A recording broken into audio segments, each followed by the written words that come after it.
میرے قوم کے چھوٹے چھوٹے 17 سال کے لڑکے پکچروں میں دیکھتے ہیں لڑائی جھگڑے، تو ان کو بھی دادا بننے کو سوچتی ہے کہ ہم بھی دادا بنے۔ یہ دادا گیری پتہ نہیں کہاں سے لوگ سیکھ کر کے آتے، اور پھر تھوڑا سا جم کر لیا، تھوڑی سی باڈی بن گئی تو محلے میں سینہ تان کر کے چلتے ہیں۔ اللہ تعالیٰ فرماتا ہے زمین پہ اکڑ کر مت چل۔ اللہ فرماتا ہے زمین پہ اکڑ کر مت چل، تو زمین کو چیر نہیں ڈالے گا۔ جب کوئی زمین پر تکبر کے ساتھ اکڑ کے چلتا ہے تو زمین کہتی ہے، زمین اکڑ کر چلنے والوں کو کہتی ہے کہ ایک دن تجھے میرے اندر آنا ہے۔ وہ اکڑ کر چلنے والے تجھے وہ دبوچوں گی کہ تو یاد رکھے گا۔ سینہ تان کر اکڑ کر چلنے والوں، اور قدرت نے تمہیں طاقت دی ہے تو ظلم مت کرو۔ اللہ تعالیٰ کو ظلم پسند نہیں ہے، اللہ نے کبھی کسی ظالم کو زیادہ مہلت نہیں دی ہے۔ میرے کریم آقا مصطفیٰ جان رحمت صلی اللہ علیہ وآلہ وسلم کا فرمان ہے، اگر سینگ والی بکری نے بغیر سینگ والی بکری پہ ظلم کیا ہوگا، قیامت کے دن اس کا بھی بدلہ دلایا جائے گا۔ اور سنو اللہ کے حبیب غیب دا نبی صلی اللہ علیہ وآلہ وسلم فرماتے ہیں اگر ایک پہاڑ نے کسی دوسرے پہاڑ پہ ظلم کیا ہوگا تو ظالم پہاڑ کو قدرت ریزہ کر دے گی، کیونکہ قدرت کو ظلم پسند نہیں ہے۔ آج پڑوسی کمزور و غریب ہو تو لوگ اس کو دباتے ہیں، ظلم ہے۔ بلکہ اب میں تو یہ بھی دیکھ رہا ہوں، سب کی بات نہیں کرتا، کچھ لوگوں کی بات کرتا ہوں۔ دو پارٹیوں میں جھگڑا ہوا، پتہ ہے حق پر کون ہے، پھر بھی لوگ ساتھ اس کا دیتے ہیں جو مالدار اور طاقت والا ہے۔ بلکہ اگر پنچایت بیٹھ جائے تو کچھ سردار لوگ ایسے بھی ہیں، ذلیل سردار، جو غریبوں کو دباتے ہیں، مالداروں کی رعایت کرتے ہیں۔ یہ اسلام نہیں ہے۔ اللہ فرماتا ہے جب تمہیں حکم بنایا جائے، اللہ کے رسول نے فرمایا جب تمہیں حکم بنایا جائے اس وقت تو تم انصاف کرو، ورنہ تم جنت کی خوشبو سے بھی محروم کر دیے جاؤ گے۔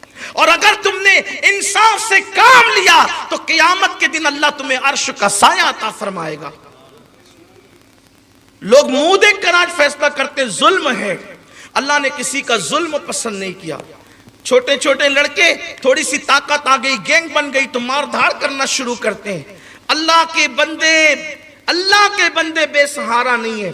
تم کسی کو بھی مارو اس کا رب اللہ ہے، تم کسی پہ بھی ظلم کرو اس کا رب اللہ ہے۔ اسلام نے کسی کافر پر بھی ظلم کرنے کی اجازت نہیں دی، حتیٰ کہ اسلام نے کتوں کو بھی مارنے کی اجازت نہیں دی بلا وجہ۔ آج کل تو ہمارے محلے کے لڑکوں کا یہ حال ہو گیا ہے کہ شب برات جیسے تیوہار میں وہ کتوں کو مارتے پھرتے ہیں۔ کتوں کو مارنے والوں، اللہ کی مخلوق ہے، اللہ کی مخلوق، یہ ہنسنے کی بات نہیں ہے۔ آؤ ایک روایت آپ کے سامنے پیش کروں۔ سیدی خواجہ بندہ نواز گیسو دراز رحمت اللہ علیہ اپنے ملفوظات میں کہتے ہیں، دھیان سے سننا، محلوں اور محلے والوں کو مار رہے ہو، پڑوسیوں کو مار رہے ہو، کتوں کی بات کر رہا ہوں، کتوں کو اسلام۔ آج کل تو یہ بھی ہو گیا نا، پانی جو ہے وہ تھوڑا گیپ سے آ رہا ہے، 2-3 دن لیٹ ہو کر تو عورتیں بھی پانی بھرتے ہوئے مارا پیٹی کرتی۔ یہ ہنسنے کی بات نہیں، مذہب اسلام مارا پیٹی کی بات نہیں کرتا، ہمارا مذہب حسن اخلاق کی بات کرتا ہے۔ ہمارا مذہب حسن اخلاق کی بات کرتا ہے۔ محلے میں پڑوسی سے لڑ رہا ہے، جھگڑے ہو رہے ہیں، پانی بھرتے وقت جھگڑے، شادیوں میں جھگڑے، گھروں میں جھگڑے، ایسا لگتا ہے کہ جیسے لوگ جھگڑے کے لیے پیدا ہوئے، حالانکہ انسان جھگڑے کے لیے ہے، تو انسان جھگڑالو لیکن جھگڑے کے لیے پیدا نہیں ہوا۔ ابن آدم کو اللہ نے عبادت کے لیے بنایا۔ بندہ نواز گیسو دراز، اتفاق سے اسی ہفتے میں حضرت سرکار بندہ نواز کا عرس بھی گزرا، تو حضور بندہ نواز گیسو دراز رحمت اللہ علیہ فرماتے ہیں، دھیان سے سنیں۔ سرکار بندہ نواز کہتے ہیں کہ ایک بنی اسرائیل کے دور میں اللہ تعالیٰ نے ایک نبی پر وحی فرمائی۔ اللہ نے ارشاد فرمایا اس نبی کو کہ آپ بھی اس بستی سے نکل جائیں، اس بستی سے آپ بھی نکل جائیں، اور ایک عابد اس بستی میں رہتا ہے جو رات دن 24 گھنٹے عبادت کرتا ہے، اس کو بھی کہیں کہ وہ ایک کام کرے کہ اپنا گھر چھوڑے. اور ایک نچنیا رہتی ہے، نچنیا ناچ گانا کرتی ہے، وہ اپنا گھر چھوڑ کر اس نچنیا کے گھر میں جا کر کے مقیم ہو جائے. بس اسی نچنیا کا گھر بچے گا، باقی آگ برسے گی اور سب کو جلا دیا جائے گا. نبی کو تو کہا کہ آپ بستی سے نکل جائیں گے، اور یہ عابد صاحب جو عبادت کرتے ہیں، نیک پرہیزگار آدمی ہیں، اس کو نچنیا کے گھر جا کے 3 دن کم سے کم رہنا پڑے گا، آگ برسے گی. اس نبی نے اس شخص سے کہا کہ بھائی ایک کام کرو، میں تو بستی چھوڑ کر چلا، تم کو کرنا یہ ہے کہ تم کو وہ فلانی نچنیا اس کے گھر جانا ہے اور اس کے گھر میں قیام کرنا ہے، کیونکہ آگ برسے گی، سب جلے گا، نچنیا کا گھر بچے گا بس، اور کچھ نہیں بچے گا. آج کل نچنیوں کو لوگ برا سمجھتے، برا سمجھنا بھی چاہیے. گناہوں سے نفرت ہونی چاہیے اور گنہگاروں سے دوریاں بھی بنانی چاہیے، اس لیے کہ بری صحبت انسان کو برا بنا دیتی ہے. لیکن کبھی کبھی ایسا ہوتا ہے، اسی لیے کہتا ہوں نیکیوں پہ غرور مت کرنا. کبھی کبھی ایسا ہوتا ہے کہ کسی گنہگار سے قدرت اس کی ایسی ادا پسند کر لیتا ہے کہ جو بڑے بڑے نیکوکاروں کی ادائیں پسند نہیں آتی. اللہ کی شان ہے، اسے پتہ نہیں کیا پسند آ جائے. تو اس نے کہا کہ اپنے نبی سے فرمایا کہ اس کو کہو، اس عابد صاحب کو جو 24 گھنٹے عبادت میں گزارتا ہے، اس کو وہ نچنیا کے گھر جانا ہو. وہ گئے، مصلی کندھے پہ ڈالا، کہا کہ میں آپ کے گھر رہنا چاہتا ہوں. اس نے کہا حضرت جی یہاں تو ایک آتا ہے دوسرا جاتا ہے، یہاں آپ کیسے رہیں گے؟ کہا کہ دیکھو مجھے حکم یہی ہے، پردہ ڈال دو، میں کونے میں پڑا رہوں گا، تمہارا کام تم جانو، میں تمہارے کام میں کوئی عمل دخل نہیں کروں گا. کنارے پہ ڈالا، مصلی بچھا لیا. پھر تو کوئی آیا بھی نہیں، اس لیے کہ جب یہ نبی بستی سے نکل گئے، یہ نچنیا کے گھر آ گئے، آسمان سے آگ برسنا شروع ہوئی اور سب جل گیا، سب مکانات جل گئے، عبادت خانے جل گئے، سب جل گئے. اور جب آگ ٹھنڈی ہوئی، وہ نبی تشریف لائے، یہ بھی گھر سے نکلے. تو اس نبی نے پوچھا کہ اتنا بڑا نیک آدمی، اس کو نچنیا کے گھر جانا پڑا، عبادت خانے جل گئے، ساری بستی کو آگ لگ گئی، ایک تنکا بھی نہیں بچا، اس نچنیا کا گھر بچا، اور عبادت گزار بھی نچنیا کے گھر میں گیا تو بچا، ورنہ اور کوئی نہیں بچا. تو ندا آئی، اس نبی کو وحی کی گئی کہ اس بستی میں ایک کتا آیا تھا، کتا، اس کتے کو کھجلی کی بیماری تھی. جب وہ کھجلی والا کتا، خارش والا کتا اس بستی میں آیا تو بستی کے لوگوں نے اس کو اتنے ڈنڈے مارے کہ اس کو لنگڑا کر دیا. پہلے تو وہ بیمار تھا، نہ کھلایا نہ پلایا، اس کو ڈنڈے مار مار کر کے لنگڑا کر دیا. اور جب یہ ادھمرا کتا جب چلنے کے قابل نہ رہا تو اسی نچنیا نے اس کو دیکھا اور دیکھ کر کے کہا کہ لوگ یہ کیوں نہیں سمجھتے کہ یہ کتا ہے مگر ہے مخلوق کس کی؟ یہ کتا ہے مگر ہے مخلوق کس کی؟ کتے کو کیوں دیکھتے ہیں؟ جس کی مخلوق ہے اس کو کیوں نہیں دیکھتے؟ تو اس کو کھلایا پلایا، اس کو مرہم پٹی کی، حتیٰ کہ کتا چلنے کے قابل ہو گیا. اللہ فرماتے ہیں ہم نے فیصلہ کر لیا، جس نے میری مخلوق پہ ظلم کیا میں آگ سے ان کی بستی کو جلا دوں گا. اور اس نچنیا نے اس کتے پہ رحم کیا، میں نے اس کے سارے گناہوں کو معاف کر دیا اور اسی کا گھر جلنے سے محفوظ کر لیا. اب آپ مجھے بتائیں کہ کتے کو خارش ہو، کتے کو کھجلی ہو اور اس پر لوگ ظلم کریں، اس کو ڈنڈے سے مارے پیٹے، ہاتھ پیر توڑ دے، تو اللہ اس بستی پر آگ برسا دیتا ہے. او دادا لوگوں، او دادا گیری کرنے والوں، اپنی قوت پر ناز کرنے والوں، جب تم کسی کا قتل کرتے ہو، جب تم کسی پہ چھری چکو نکالتے ہو، جب تم کسی پہ ڈنڈے برساتے ہو، کسی بے گناہ کا قتل عام کرتے ہو، کسی کا سر پھوڑ دیتے ہو طاقت کی بنیاد پر نہ، تم کیا سمجھتے ہو جب کتے کو زخمی کرنے پر اللہ جلال میں آ کے بستی کو جلا دیتا ہے تو انسانوں کو زخمی کرنے کی بنیاد پر کیا اللہ کو تم پر جلال نہیں آئے گا؟ پھر ایسے لوگ جو لوگوں کا مرڈر کرتے ہو، لوگوں کے پیسے چھینتے ہو، لوگوں سے بھتے وصول کرتے ہو، لوگوں پر ظلم کرتے ہو، پھر وہ کتے سے بدترین ترین موت مرتے ہیں ان کی میت پر کوئی رونے والا بھی نہیں ہوتا، ان کی میت پر کوئی آنسو بہانے والا بھی نہیں ہوتا۔ ظلم مت کرو۔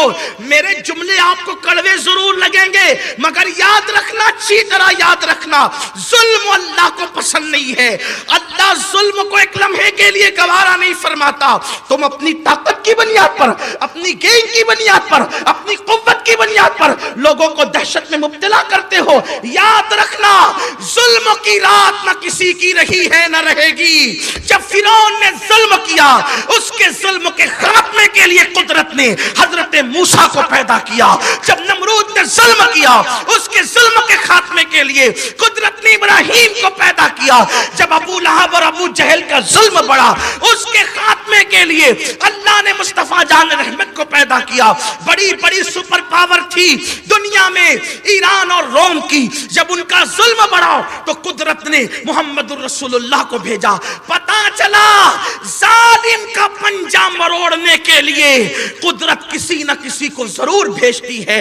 ظلم کی رات بہت لمبی نہیں رہتی، اس لیے میں اپنے وہ جوانوں سے کہتا ہوں، قدرت نے طاقت دی ہے، کسی کا سر مت پھوڑو، پھٹے ہوئے سر پہ پٹی باندھ دو، یہ بھی تو طاقت کا کام ہے۔ ظلم کو روک دو، یہ بھی تو طاقت کا کام ہے۔ آج محلوں میں چھوٹے چھوٹے بچے چھری چاقو لے کر نکلے، انجام اچھا نہیں ہے، انجام اچھا نہیں ہے، ظلم کا انجام اچھا نہیں ہے۔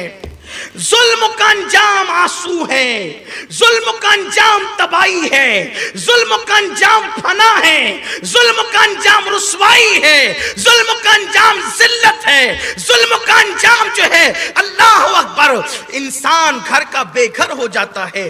دو باتیں عرض کرتا ہوں، ظلم پر بات ختم کرتا ہوں۔ گناہ کبیرہ کی فہرست طویل ہے، لیکن دل کے کانوں سے سننا ظلم کا انجام کیا ہے۔ ایک مرتبہ ایک بادشاہ نے محل بنایا، محل بنایا جب تو محل بنانے کے بعد قریب میں ایک بڑی عورت کی چھوٹی سی کٹیا تھی، جھوپڑی تھی چھوٹی سی، اس کے محل کے قریب میں چھوٹی سی جھوپڑی۔ کہتے ہیں جب قدرت کسی کو مال اور عزت دیتی ہے تو اس کے چمچے بڑے ہو جاتے ہیں پیدا، اور چائے سے زیادہ کیتلیاں گرم ہوتی ہیں نا۔ جو چپلوس لوگ ہوتے ہیں بڑے خطرناک ہوتے ہیں، یہی کشتی ڈباتے ہیں، کشتی ڈبانے کے ذمہ دار یہی ہوتے ہیں۔ ہاں، اللہ عزت دے، طاقت دے تو جھک کے رہو، گردن جھکا کے رہو، عاجزی سے رہو، اللہ کو عاجزی پسند ہے۔ میرے نبی جب فاتح مکہ بن کر 10,000 کا لشکر لے کر مکے میں داخل ہوئے تو حضور نے گردن اتنی جھکا لی تھی عاجزی سے کہ سرکار کی پیشانی اونٹ کے کجاوے کو لگ رہی تھی۔ اور اس دن کسی نے کہا تھا الیوم یوم الملحمہ، آج خون بہانے کا دن ہے، تو حضور نے ان کے ہاتھ سے جھنڈا لے کے ان کے بیٹے کے ہاتھ میں دے دیا تھا جھنڈا، فرمایا کہ الیوم یوم المرحمہ، آج خون بہانے کا دن نہیں، آج رحم کرنے کا دن ہے۔ جب قدرت تمہیں طاقت دے تو خون مت بہاؤ بلکہ رحم کرو۔ اور وہ لوگ جو گالیاں دیتے تھے، وہ لوگ جنہوں نے قتل کے منصوبے بنائے تھے، وہ لوگ جنہوں نے دندان شہید کیے تھے، وہ سب قطار میں کھڑے تھے۔ میرے نبی کے اشارے ابرو کی دیر تھی کہ سب کی گردنیں اڑائی جاتی، لیکن میرے قریب نبی نے فرمایا لا تثریب علیکم اليوم، سرکار فرماتے ہیں آج تم پر کوئی مؤاخذہ نہیں ہے، انتم الطلقاء، کہ تم سب آزاد ہو۔ اللہ کے رسول تم سب آزاد ہو، جاؤ جاؤ تم سب آزاد ہو، آج تم پر کوئی مؤاخذہ نہیں ہے۔ یہ اپنے نبی کی سنت ہے۔ یہاں تو تھوڑی سی طاقت ملے تو دباؤ دباؤ دباؤ، بہت دن تک نہیں دبا سکتے، تمہاری طاقت نہیں ہے، اللہ کی طاقت ہے۔ اپنی طاقت کا بیجا استعمال مت کرنا۔ قدرت تمہیں طاقت دے کر تمہیں بھول نہیں گئی۔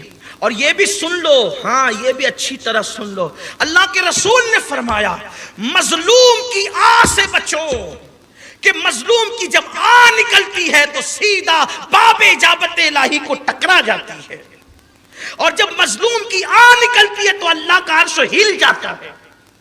مظلوم کیا، یہ جو آج تمہاری عادت بن گئی نا، شادیاں کرو طلاق دو، شادیاں کرو طلاق دو، یہ بھی ظلم ہے، بلکہ ظلم عظیم ہے۔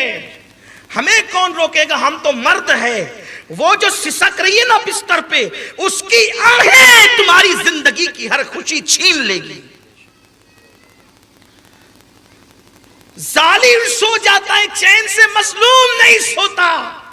مظلوم بھی نہیں سوتا اور مظلوم کا خدا بھی نہیں سوتا. مظلوم آہیں کرتا ہے، اس کا خدا سن کر پھر جو ہے وہ عتاب کی شکل میں اللہ تبارک و تعالیٰ کا عذاب نازل ہوتا ہے. اس لیے ظلم مت کرو.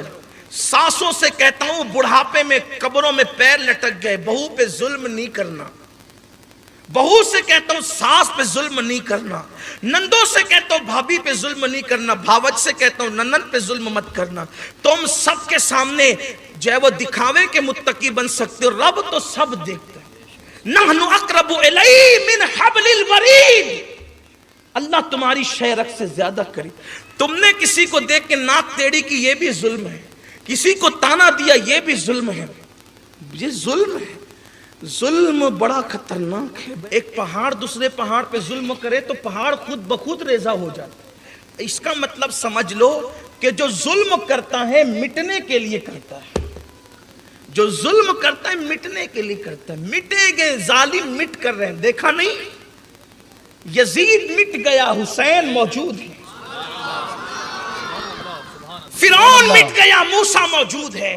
نمرود مٹ گیا، ابراہیم موجود ہے. کیوں؟ ظالم ہمیشہ مٹا ہے، حق ہمیشہ بلند رہا ہے. جو بھی ظلم کرے مٹے گا، تباہ ہوگا، برباد ہوگا. تو بڑھیا کی کٹیا قریب تھی، محل کے قریب. کچھ چمچوں نے کہا بادشاہ سلامت، آپ کے محل کے قریب یہ کٹیا ایسی لگتی ہے جیسے مکمل میں ٹاٹ کا پیون. بادشاہ کچھ نیک تھا، اس نے کہا کہ ایک کام کرو، بڑھیا سے کہو کہ وہ زمین بیچ دے، کہیں اور کٹیا بنائے. بڑھیا نے کہا پوری زندگی یہی گزاری ہے، آخری لمحات بھی یہی گزار دیں گے، اس لیے بیچ نہیں سکتے. ایک بات یہ بھی یاد رکھنا، اگر کوئی زمین بیچنا نہ چاہیں تو آپ مسجد کے لیے بھی اس پہ زبردستی نہیں کر سکتے. اللہ کا دین کسی کا محتاج نہیں. مسجد جہاں بنے گی آباد رہے گی. یتیم بچے کہہ رہے تھے نا حضور ہماری زمین لے لے مسجد کے لیے. حضور نے کہا پیسے لو گے تو لوں گا ورنہ نہیں لوں گا. حضور نے ان کو پیسے دے یتیموں کو، پھر زمین لی. کہیں ایسا نہ ہو کہ اگر آج ان یتیموں کی لے لی جائے تو پھر یتیموں سے لوگ چھینتے ہی رہیں گے مسجد کے نام. آج یہ وہ مذہب نہیں ہے کہ کہیں بھی اٹھے چھٹے عبادت خانے بنا لو، یہ وہ نہیں. اس مذہب کا بڑا تقدس ہے، اس لیے کہ ہوٹلوں کی میز پر یہ مذہب گڑا نہیں گیا ہے، یہ اللہ کی طرف سے نازل ہوا ہے. اس کو نازل کیا ہے قدرت نے اپنے محبوب. نازل کرنے والا رب الارباب ہے. جس پہ نازل ہوا وہ نبیوں کا امام ہے، جس نے لایا وہ فرشتوں کا امام ہے. بات تو کوئی چھوٹی ہی نہیں. بھیجنے والے کا بھی کوئی جواب نہیں، لانے والے کا بھی کوئی جواب نہیں، جس کی طرف لایا گیا اس کا بھی کوئی جواب نہیں، اور جس امت کی طرف آیا اس امت کا بھی کوئی جواب. یہ بھی خیر امت ہے. تو کہا کہ میں نہیں بیچتی، کچھ دن بس رہنے ہیں. وہ گئی تھی بیچاری، کسی کام سے واپس آئی تو سپاہیوں نے اس کی کٹیا توڑ دی. کہا پیسے دے دیں گے، توڑ تو دو. توڑ دیا. وہ آئی، دیکھی اپنی کٹیاں نہیں ہے تو نگاہیں آسمان کی طرف کے کہتے میں کمزور ہوں، تو کمزور نہیں ہے. میری کٹیاں ٹوٹی تھی، میں نہیں تھی، تو کہاں تھا؟ تو ہر جائے اپنی شان کے مطابق. تو کہاں تھا؟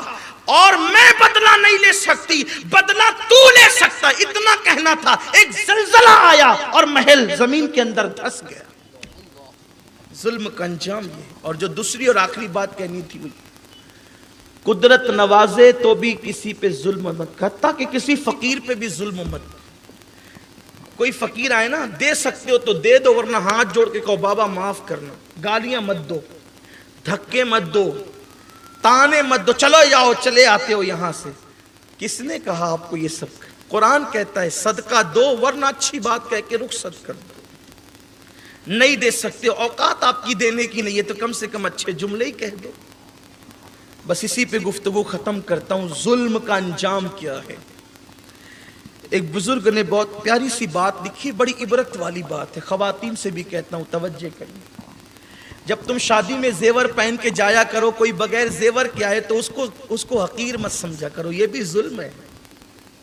اپنے آپ پہ اترایا مت کرو، یہ بھی ظلم ہے. اس لیے کہ قدرت نے اس کو نہ دیا، تم کو دیا، احسان کیا قدرت؟ تم تانا کیوں دیتے؟ تمہارے کپڑے اچھے ہیں، کسی کے پھٹے کپڑے پر تانا زنی مت کر۔ قدرت کی تقسیم ہے، کسی کو دے کے آزمایا، کسی سے لے کر آزمایا۔ آپ سے بھی کہتا ہوں، جب پلسر پہ بیٹھا کرو تو سائیکل والے کا مذاق مت اڑایا کرو، یہ بھی ظلم ہے۔ کار میں بیٹھا کرو تو پیدل چلنے والے کو حقیر مت سمجھا کرو، یہ بھی ظلم ہے۔ بلکہ شکر ادا کرو کہ اس کو پیدل چلا رہا ہے، مجھے کار میں بٹھا رکھا ہے، یہ اس کا کرم نہیں تو اور کیا ہے۔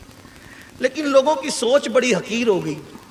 سوچ کو اعلیٰ بناؤ، سوچ کو اعلیٰ بناؤ، اعلیٰ سوچ بڑی عظیم ہوتی ہے۔ تو ایک دن ایسا ہوا کہ عید کا دن تھا۔ عید کے دن، اب ظاہر سی بات ہے، عید کے دن مسلمانوں کے یہاں دوپہر میں 1 مہینے کے بعد کھانا پکتا ہے، یہی ہوتا ہے نا، مسلمانوں کے یہاں 1 مہینے کے بعد کھانا پکتا ہے دوپہر کے ٹائم میں، کیونکہ رمضان شریف میں تو دن میں کھانا پکتا نہیں ہے، تو وہ دوپہر کا کھانا بڑا قیمتی ہوتا ہے عید کے دن، کیونکہ 1 مہینے کے بعد ہوتا ہے۔ دوپہر کا وقت ہے، عید کی نماز ہو چکی ہے، دسترخوان سجا ہے، میاں بیوی محل میں بیٹھے ہوئے ہیں اور لقمہ اٹھانے کی دیری ہے۔ ایسے میں باہر سے آواز آئی ہے کوئی اللہ کے لیے آج عید کے دن مفلس کو کھانا کھلا دے۔ منہ کے قریب لقمہ گیا تھا، سیٹھ صاحب غصے میں آ گئے، کون گستاخ اور بدبخت ہے، چلے آتے ہیں عید کے دن بھی بھیک مانگنے کے لیے۔ نوکروں سے کہا جاؤ اور دروازے پہ کھڑا اس کو دھکے مار کر کے بھگا دو، تاکہ اس کو انجام پتا چلے کہ میرے کھانے میں خلل کرنے والے کے ساتھ یہی سلوک کیا جانا چاہیے۔ نوکر تھے، نوکر تو نوکر ہی ہوتے ہیں نا، نوکروں سے زیادہ چاپلوسی کون کرتا ہے؟ گئے اس کو دھکے دے، کمزور تھا بیچارہ، گر پڑا اور گر پڑنے کے بعد اس نے ایک جملہ کہا، دیکھا تو نے اس ظلم کی داستان کو، دیکھا تو نے، اگر میں محروم نہ ہوتا تو اس کے دروازے پر کیوں آتا؟ اور پھر اس کی زبان سے ایک جملہ نکلا، میں تجھ سے انصاف چاہتا ہوں،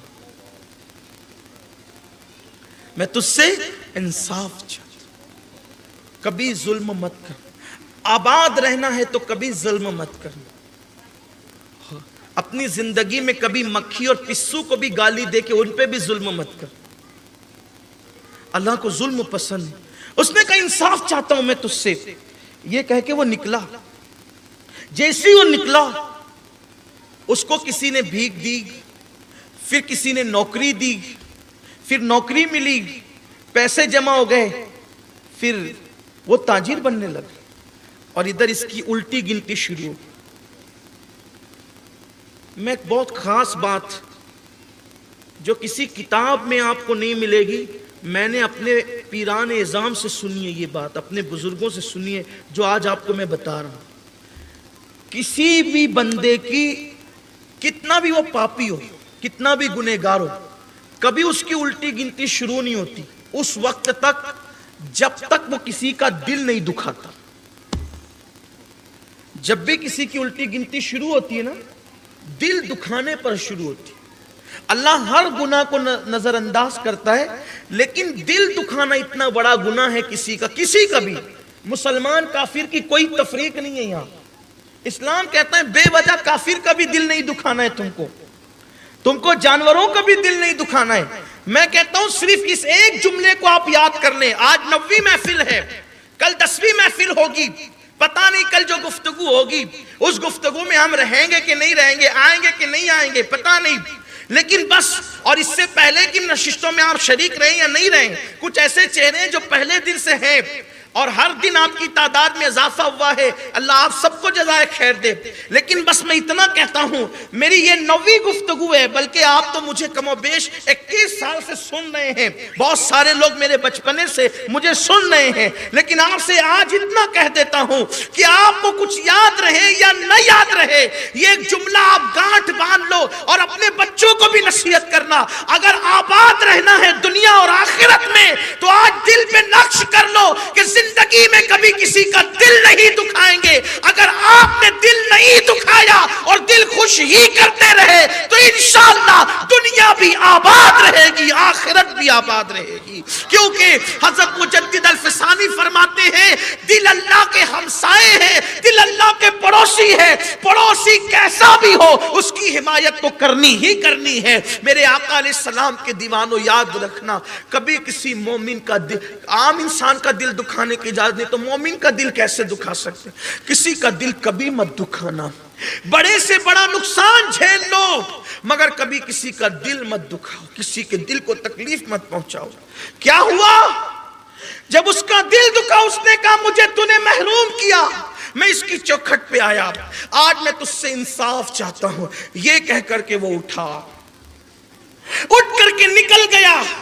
ادھر سیٹھ صاحب کی الٹی گنتی شروع ہو گئی۔ لوگ کہتے ہیں نا کبھی کبھی کاروبار پہ زوال آتا ہے، عزت پہ زوال، پتہ نہیں مجھ سے کیا گناہ ہوا، سارے گناہ بعد میں گننا، پہلے یہ دیکھ تو نے کسی کا دل دکھایا۔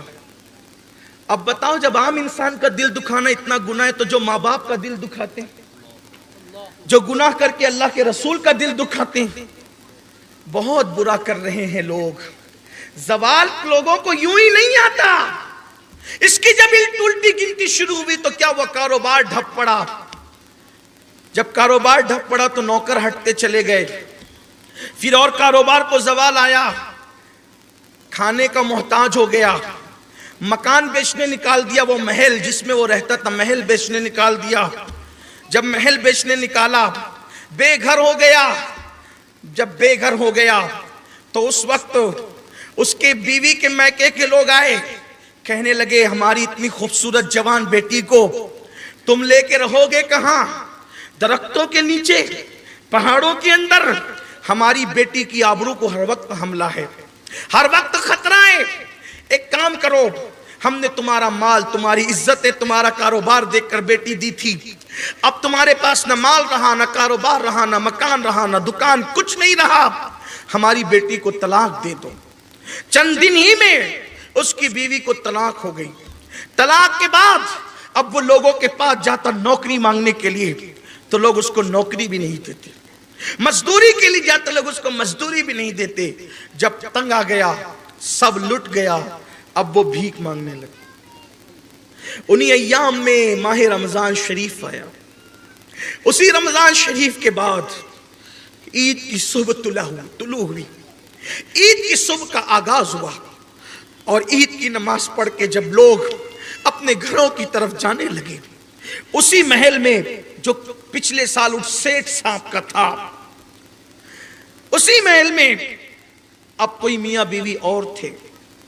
دسترخوان لگا، کھانے کے لیے کھانا رکھا گیا۔ جب کھانا رکھا گیا، عین شوہر نے، خوبصورت شوہر نے، جوان شوہر نے جب پہلا لقمہ منہ کی طرف آگے بڑھایا، بیوی اس کی چہرے کی طرف نظریں گاڑ رہی تھی۔ ایسے میں وہی آواز، جیسا لگا کہ کوئی ریکارڈنگ دہرائی جا رہی، حالانکہ اس وقت ریکارڈنگ کا کوئی تصور نہیں تھا۔ کہنے والے کہتے ہیں تاریخ اپنے آپ کو دہراتی، کسی کی صدا آئی، کسی غریب کی صدا ہے، کوئی عید کے دن اللہ کے لیے فقیر کو کھانا کھلانے والا۔ اس شخص نے لقمہ برتن میں رکھا، نوکروں کو کہا ہم بعد میں کھائیں گے، یہ کھانا اٹھا کر پہلے اس کو کھلاؤ، اور نوکروں سے کہتے ہیں سنو، کہتے ہیں کہ جس کے ہاتھ سے صدقہ دیا جاتا ہے اس کی بلائیں ٹلتی ہے، یہ کھانا تم نہیں دو گے اپنے ہاتھ سے، اس فقیر کے ہاتھ میں کھانا دینے کے لیے میری نئی نویلی بیوی جائے گی اور یہ اس کو کھانا دے گی۔ وہ عورت نے، اس لڑکی نے جیسے کھانا اٹھایا اور فقیر کی طرف چلی، فقیر پر نظر پڑی، چیخ مار کر بے ہوش ہو کے زمین پہ گر پڑی، ہاتھ کا کھانا چلا گیا، زمین پہ گر گیا، فقیر بھاگ گیا، فقیر بھاگ گیا، وہ ملکہ گر پڑی، جیسے اس کو اٹھایا گیا، پانی کے چھینٹے دیے گئے، بڑی سادگی کے ساتھ اس کے شوہر نے اپنی نئے نویلی دلہن سے پوچھا فقیر کے چہرے میں تم نے کیا دیکھا کہ تم چیخ مار کے بے ہوش ہو کے گر پڑی؟ تو اس نے پورا قصہ بتایا،